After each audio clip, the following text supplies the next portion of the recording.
Пацієнт сідає на край кушеточки, підтягує коліно до грудей для того, щоб стабілізувати таз і лордоз поперековий уникнути.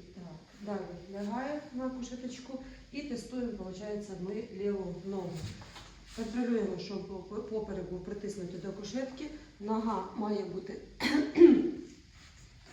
тут при нормі випрямлена в кульшовому суглобі і зігнута 80-90 градусів в колінному суглобі. В даному випадку у нас все хорошо, нога лежить на кушеточці. І тестуємо все. Праву ножку ліву піджимаємо, страхуємо пацієнта, щоб він... Так, тут поперек.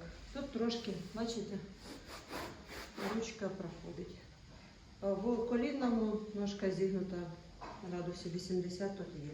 Тобто трошки у нас іде укорочення клубово поперекового м'язу для вентиляції. Дякую.